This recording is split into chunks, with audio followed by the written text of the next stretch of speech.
Good morning, everybody. I'm Laura Peterson, your host of Central Florida Real Estate Radio. I'm from Your Home Sold Guaranteed Realty, and to discuss the sale of your home, you can call or text 407-566-2555. That's 407-566-2555. So I wanted to get started this morning going over the stats, as I always do. And basically, the single family homes went to 416 that sold last week from 593 the week before. And you might think, first off, that that might be a concern, but it really isn't, because the bottom line is that it was the end of the month before, and there's always a spike. And it was a huge spike, as it always is. So that's kind of cool when you look at that. The median price of single-family homes went down a little bit to 439.5, so that's down a little bit, but it's still within everywhere of what we're looking at consistently. The inventory increased by 92, which is now at right around 8,976. So when we're looking at the months of inventory, we're looking at 4.98 overall, which a normal market is between 4 and 6. So that's actually not bad when you're looking at that. When we're breaking down, let's start out with breaking down the single-family homes, how many sold and his price point.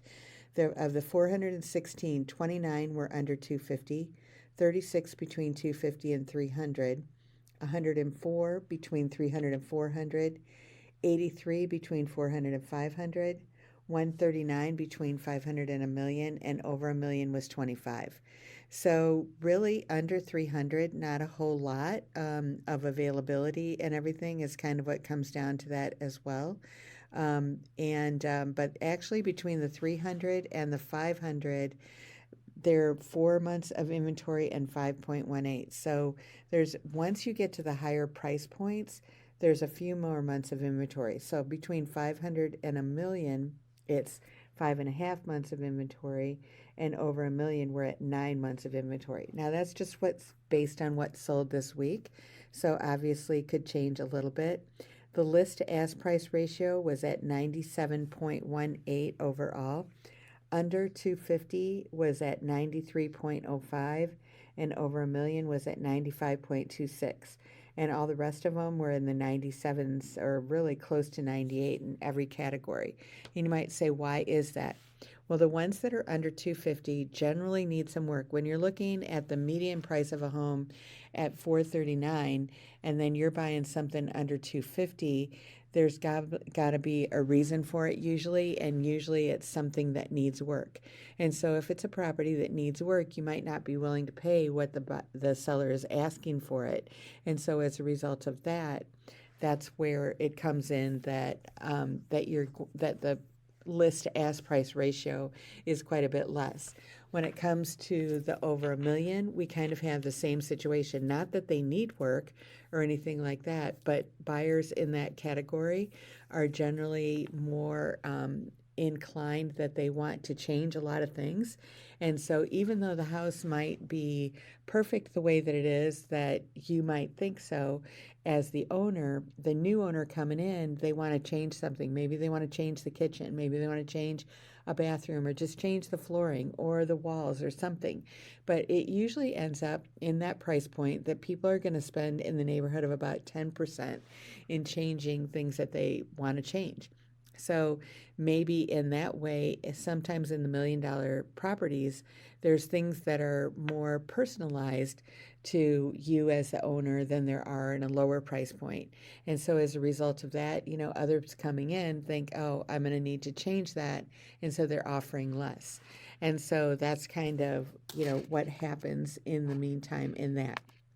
Now, average days on the market for a single-family home is 60 days, and the average square foot overall is 2108. Now, the interesting thing, too, is that when you're looking at the under 250, the average size of that home was 1,054 square foot versus over a million was over 3,900 is what it came down to. So very interesting when you're looking at all of those kinds of things. So now we'll go ahead and we'll look at the condos, townhomes, and villas. Now these stats that I'm giving you are Orange, Osceola, Seminole, and Lake County. A few weeks ago, I was also including Polk, but I think these stats are a little bit clearer, and so at the moment I'm not including Polk County, and we're not including Volusia. I mean, Central Florida definitely includes so much of the area, and we can definitely look at your neighborhood, your zip code, your subdivision to really get a good idea in regards to what's going on. But looking at the condos, townhomes, and villas, there were 111 last week, 181 the week before. So again, quite a difference for the end of the month. And the median price went up actually this week to 280,000. So 280 for condos, townhomes, and villas versus 439.5 for a single family home. Now, one of the things that condos, townhomes, and villas all pretty much have is they do have pretty stiff monthly fees, or at least they're a few hundred. Maybe they're not considered stiff to you.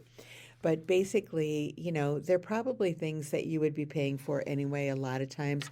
Like sometimes it's the insurance on the property, if it's a condo, if you've got, if it's a gated community, then it's going to be the roads and that kind of thing as well. So the thing that people have to keep in mind is if you're looking at a condo, is that, and you're not going to pay cash for it, you're going to get a loan. When the lenders are looking at your debt to income ratio or the amount that you have to pay monthly on a monthly basis, they are going to include that condo fee or that homeowners association fee in the amount that has to be paid. And so when they're looking at that, they're thinking, wow, that is something that is added into that. And so a lot of times the properties are just lower from that point alone because all of those fees are fees that people have to pay as well. And so even though you're buying a condo at 290, it might be commensurate to a house at 350 because of the amount that you have to pay monthly on some of those additional monthly fees that you might have for that. Not that a lot of homes aren't in homeowners associations with additional fees. They are, but all of those fees, when lenders are looking at your debt to income ratio and how much you can afford, that comes into play. So basically, the inventory still is going up there too at 4618.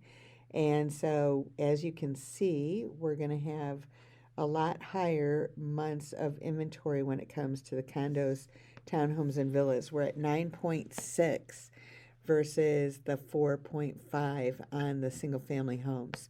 So basically that comes down to, I think, to a lot of the expenses that are included in that and all of that. So basically, if you do have a condo to sell and you're out there on the market and looking at it, you have to be extremely aggressive in regards to what happens on that. So of the 111, 44 of them were under 250. Between 250 and 300, there were 19. Between 300 and 400, there were 28. 400 and 500, there were 14. 500 and a million, there were 6, and there were none of them that sold over $1 million. Now, the months of inventory, like I said, are 9.6 overall, and the lowest figure is between 250 and 300, and that's 8.24 months. And the highest that we have is at 12.31 between 500 and a million. And basically, there are only 19 on the market that are over $1 million, but it doesn't compute because there were 0 that were sold this week. I'm so sorry. Now, the average days on the market for a condo is 92 versus 60 for a single family home. But surprisingly, the list to ask price ratio is not too much difference. It's at 96.5 versus on the single family home, it was at the single family home, it was at 97.18. So you would think that it would be a lot more, but it really isn't. So it's just something to be aware of and to look at and all of that kind of good stuff. So, in order to get in touch with us, you can call or text 407-566-2555. You can find us online at centralfloridarealestateradio.com, and we'll see you after the break. Welcome back, everybody. I'm Laura Peterson, your host of Central Florida Real Estate Radio. I'm from Your Home Sold Guaranteed Realty, and to discuss the sale of your home, you can call or text 407-566-2555. That's 407-566-2555. So one of the things that, everybody's always talking about today is the interest rates and what's going on with them and how do they come about. And when they do announcements on the news in regards to this is what's going on with the Fed rate or whatever, the mortgage rate is not, it's tied to it, but it's not, goes completely with the Fed rate if it's going up or down. It doesn't necessarily model it. I don't know why, but I know it really doesn't. Right now, the interest rate is the last week was about 6.81 overall and on average. And depending on what your credit score is, what your debt to income ratio is, your interest rate when you're buying a house can vary based on different factors and everything. And so I was working with one lady several years ago, and she wanted to wait a year to get a house. And I was like wondering, well, would it be worth waiting or not? And for her, it really was, because she did work very diligently on her credit score. She was working with a friend, not paying the monthly fees that some of these places do. And she was actually paying off some of her debt, getting everything, making sure everything was on time. She had a very low debt to income ratio.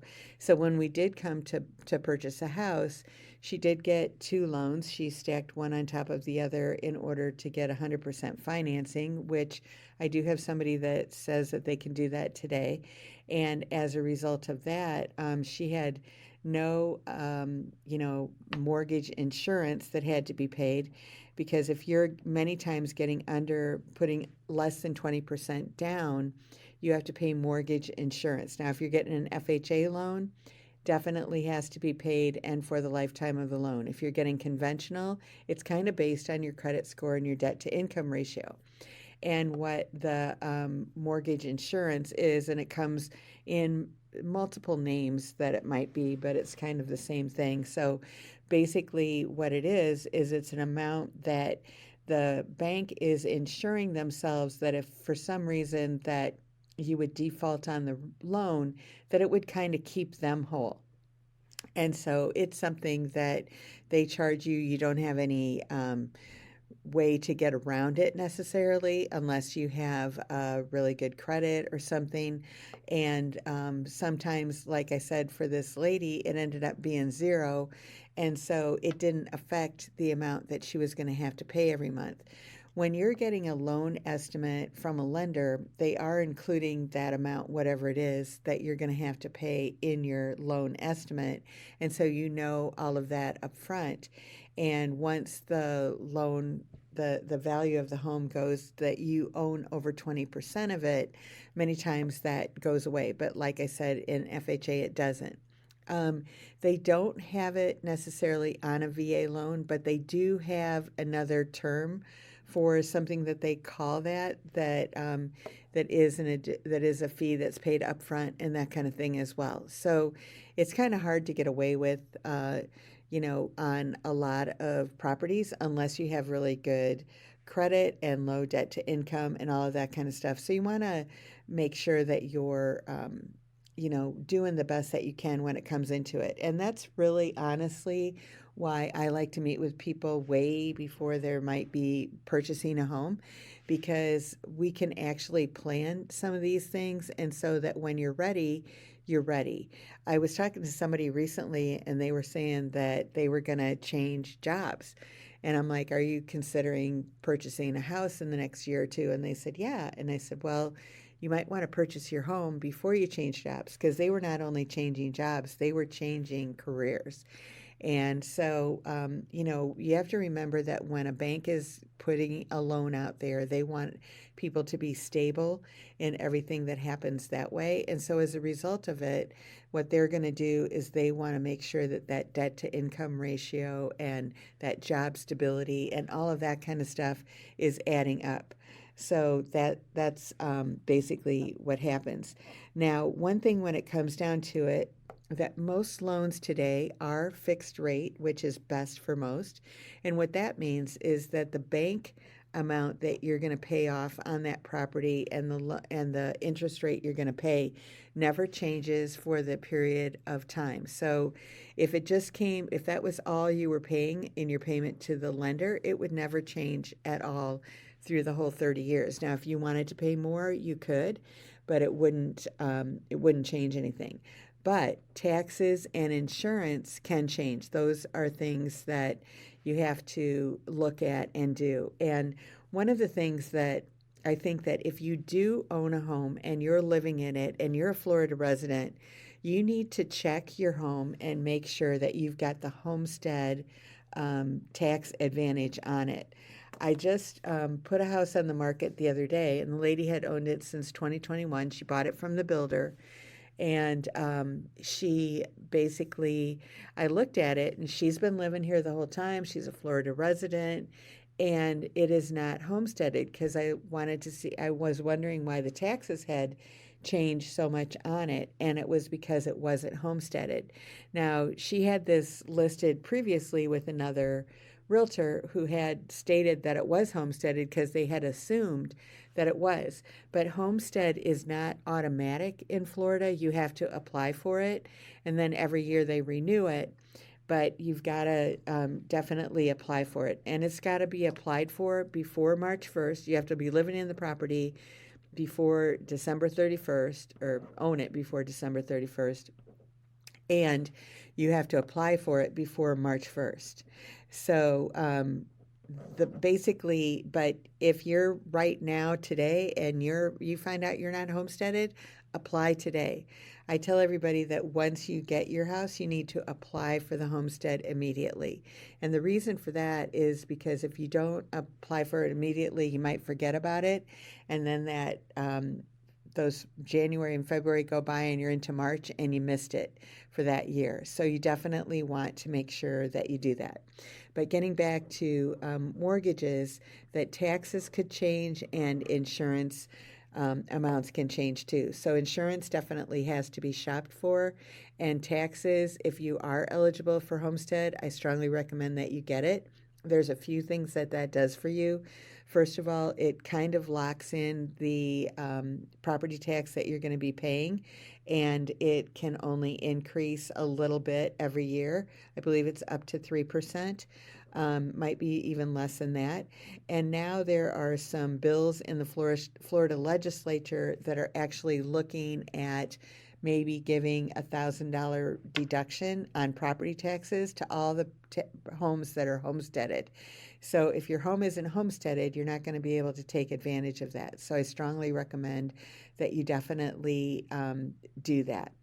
And then when it comes to an investor, or if your home is not homesteaded, the most it can increase is 10% a year. And so, so that still limits it.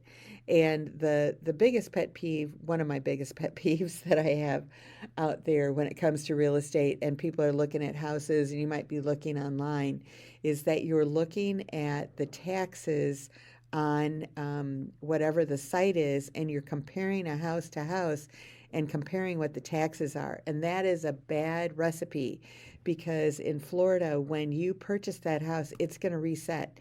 So if the millage rate is the same in this county as the next county, then basically the bottom line is that you're going to be paying the same taxes for the most part in this house as the other house. So it's something to definitely keep in mind.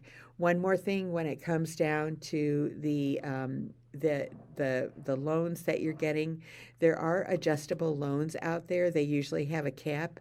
What that means is that the interest rate can change at certain points in time, and you have to, if you've got like a temporary buy down of a rate, you're going to have to actually qualify at what the highest payment is going to be on that loan when you first get it, because even though you might not be paying that right now, they want to make sure that in the future, that when it does change, that you're able to keep up the payments and not put you in financial hardship, which makes sense and what all of us want, obviously.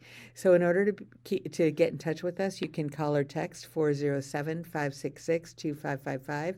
You can find us online at centralfloridarealestateradio.com, and I'll see you after the break.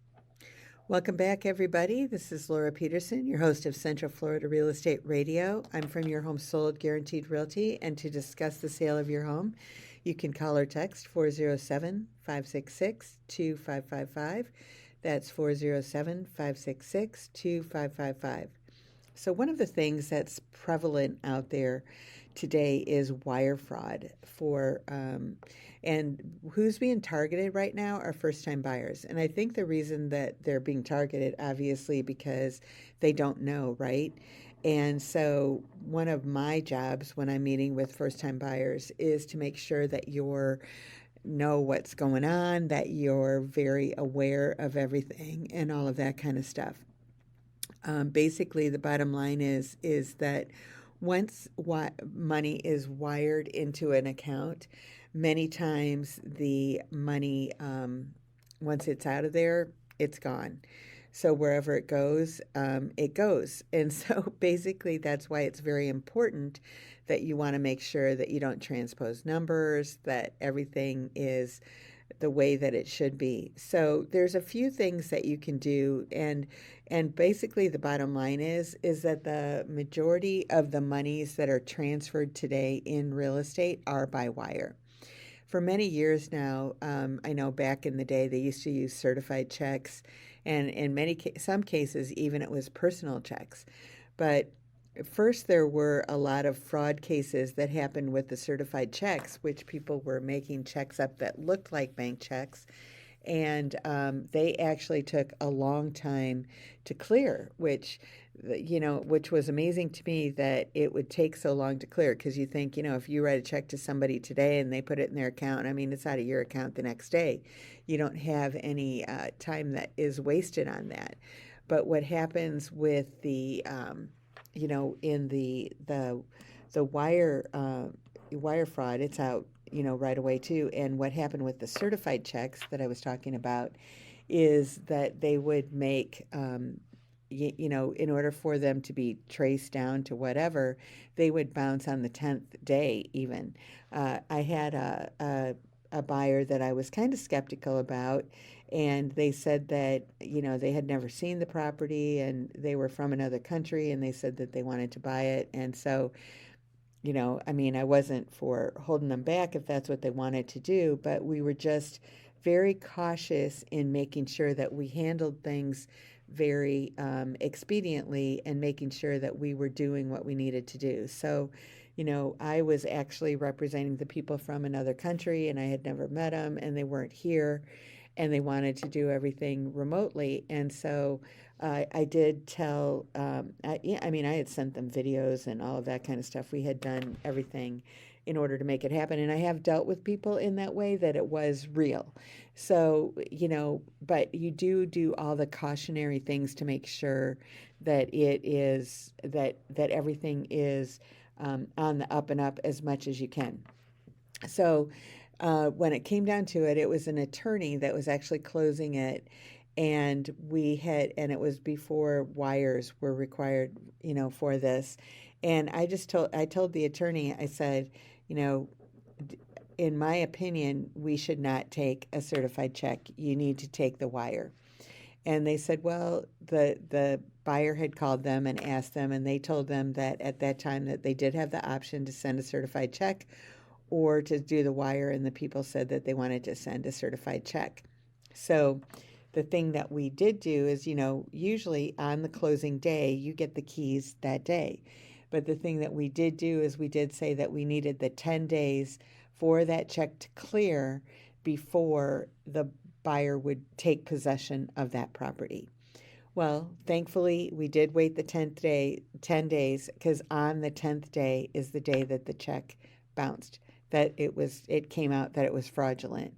And I mean, this was obviously a few years ago because we've been using wires for a while now. But basically, when it comes down to it, there were obviously a lot of options and that kind of thing for them that they could do. And so they thought that that would be a good plan for them to do that. So the seller had already vacated even before we put this offer in. So they lost, in the neighborhood of about 20 days in regards to having it on the market because they had taken it off for these people. But outside of that, they didn't lose anything.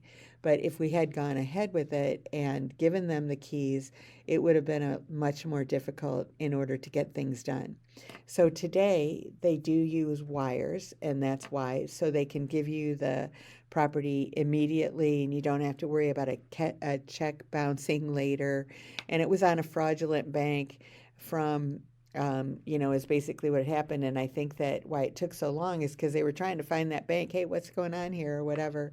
And so as a result of it, that's why it's like they finally got it figured out. But basically, the bottom line is that when it comes down to it, the way to prevent the wire fraud is to double check everything while you do it. So, and on every title company, every closing attorney, everybody who does this work today, a lot of times what they do is that they go ahead and they tell you that, hey, please call and confirm as you're sending the wire. And I think that that's the best practice, right? So you're going to get the information directly from the title company. And a lot of times what happens is that has happened is that people find out, hey, this is a title company, ABC title company or whatever. And so they make up wire instructions for that title company. They may find out that you're closing with that title company somehow, and then they go ahead and they write you an email saying, hey, we're from ABC Title Company that you're doing your closing, and here's your title instructions. And everything looks legitimate, so you just go ahead and you do it. So the best thing to do is to verify.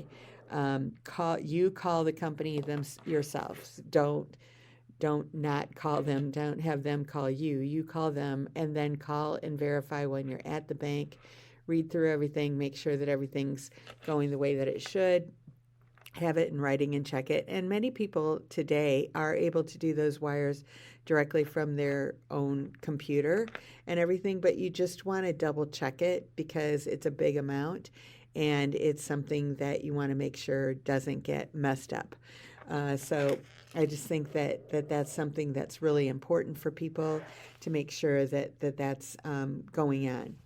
And when it comes time to actually navigate this real estate market that we're in as a buyer, the first thing that you need to do is you need to have your finances in order, meaning that you're pre-qualified and ready to go. In today's market, most sellers won't take a pre-approval and think that you're able to buy. They want to see that pre-approval instead of pre-qualified is what they want it. They don't want the pre-qual letter. They want a pre-approval.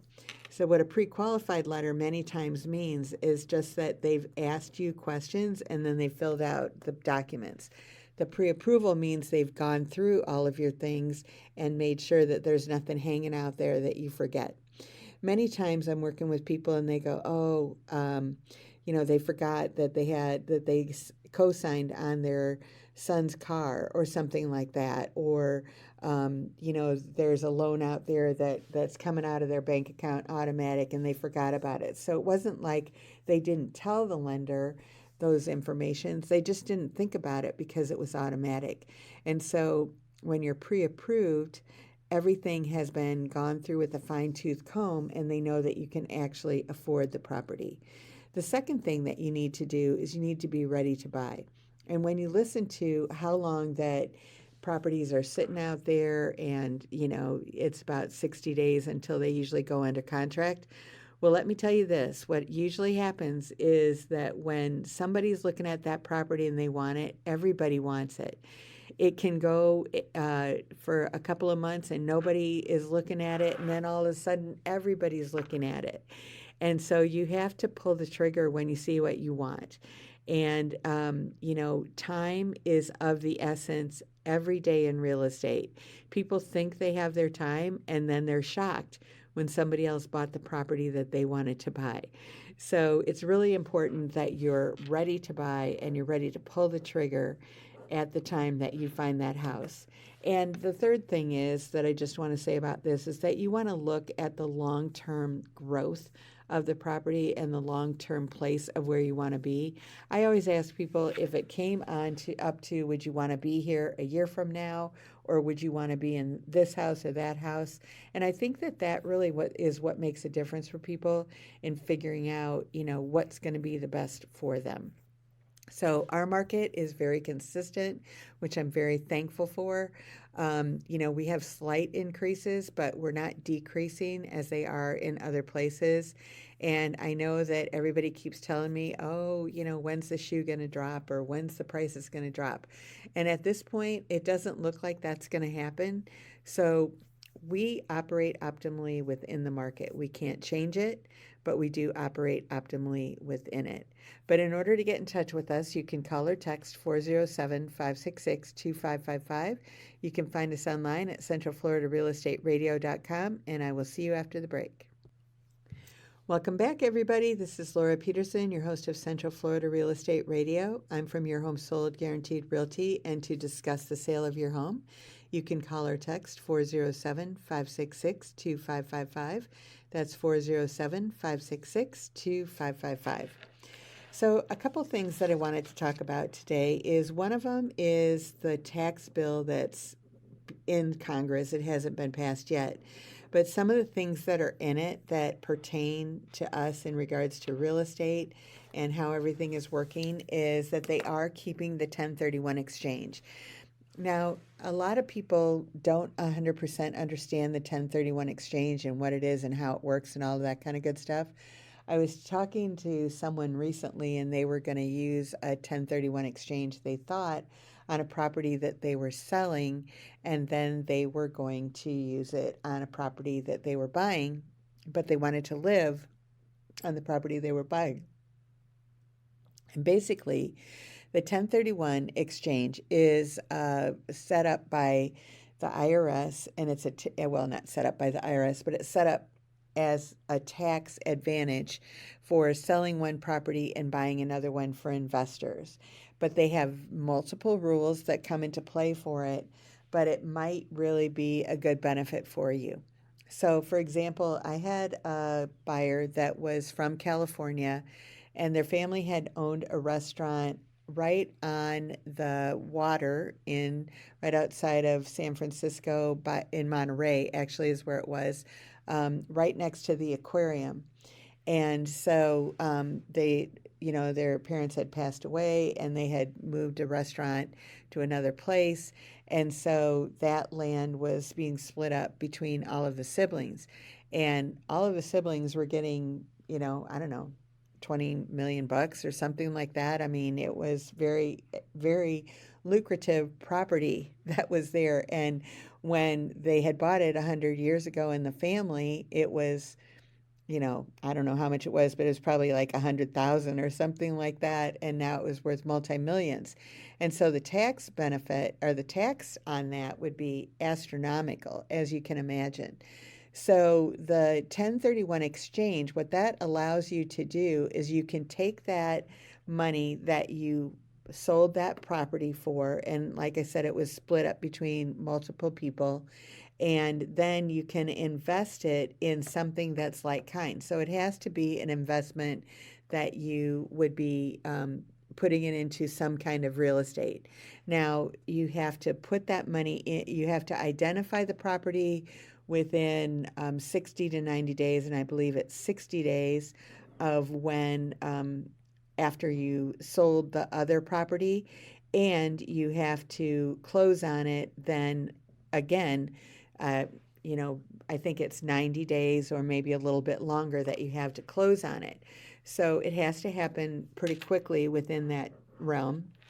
The other thing that has to happen is that you don't get the money. The money never goes into your account. It actually goes to the person who's handling the 1031 exchange for you, so that that money never touches anything of yours. So that's another really big stipulation of it. And then the third thing is that, and there's other stipulations as well, so I'm simplifying it here, but basically you have to keep it as an investment for 2 years. So, for example, I did have and so for this guy, he was just looking at investments and that's all he wanted to do. He wasn't looking to move in it or anything like that. So it was a win-win situation for him. But another couple that I had worked with, they had sold property in California where they had lived, and they had been renting it out for years and years and years and had quite a large gain on it when they were selling it. And they bought a property where they wanted to live here in Central Florida, and then they rented it out for 2 years because they had a rental property, remember, in California. So now they had a rental property in Florida, and they rented it out for 2 years. And then after the 2 years, they moved into it themselves. So they really used it. Some people say that it's a loophole or whatever, but there are definite hoops that you need to jump through in order to do it, to make that happen. And when it comes down to it, it's that family that had sold that restaurant property, they actually sold it to the Monterey Aquarium, and because they were expanding, and so they had the room to do that. And if you were going to have all of those tax consequences from selling that property, you might reconsider it and say, well, we're not going to do it or something like that. So it actually is a thing that can help progress, which I think is really good and then it helps people, move on and all of that kind of good stuff as well. So that's the 1031 exchange. So it's something to keep in mind if you are an investor that you've had long-term properties that you want to, sell something and buy something else. Maybe you've got rental properties in one state and you're looking to move them to another state, and that's a lot of times when people do that. Another thing that is included is the state and local taxes, which property taxes are included in that, are still going to be a deduction. Right now, it's at 10,000 limited for people that make under 400,000 a year, and it's projected to go up to 30,000. Now, in Florida, may not be that big a deal. I mean, we have our property taxes and stuff like that, but we don't have state income tax, thankfully. But in the states that do, that's obviously going to help them. But for us, the way that the property taxes are, it still is a nice deduction that you get on that. And then also for investments in this tax bill, or in this big bill out there, the opportunity zones still exist. And opportunity zones are out there where there are different tax advantages to properties that are kind of neighborhoods that are up and coming. And so, you helping develop those types of neighborhoods, there are definitely tax advantages that come along with that. So something to look at and to consider and everything as well. The other thing that I'm going to talk about today comes down to reverse mortgages. And I do get some questions on these. I haven't had a lot of people that I know of that had taken advantage of them. They do work for certain people. And so it's something that you might want to consider and just go into it, in my opinion, just like anything, with your eyes wide open. And to qualify for it, you have to be 62 or older to qualify for a reverse mortgage. Now, there are quite a few fees up front that come into play, and that's usually why most people that I know haven't taken advantage of them. So depending on your age, depends on how much equity you need to have in the property in order to take a reverse mortgage. So the younger you are, the more equity you need, because you don't have to make payments on a reverse mortgage to pay the principal and interest because they're eating up the equity. So obviously, the younger that you are, like if you were 90, you could probably get, if you only had, I don't know what the numbers are, but you could get a lot less. So you could get 20% of equity is all you'd have to have. Versus if you're 62, you might have to have 50% of equity in the property because, you could live long enough that the payments don't go away. You just don't have to take the money out of your pocket today. It's coming out of the equity that you have in your home. And the HECM one, which that's just a term that they use for it, that's actually an FHA loan that they use as a reverse mortgage. And you can make payments on it if you want to, but you don't have to. But one thing that you do need to know on a reverse mortgage is that you do have to make a payment, or you do have to pay your taxes and you do have to pay your insurance. So those things can't come out of the equity of your home. And so, and even, and basically, so you just got to remember that you are making those payments. And then for your heirs, when it does come time to sell that property, what has to happen with them is that they either have to refinance or they have to sell it within a year. And so that's basically, in a nutshell, reverse mortgages. And I'm out of time and overtime for today.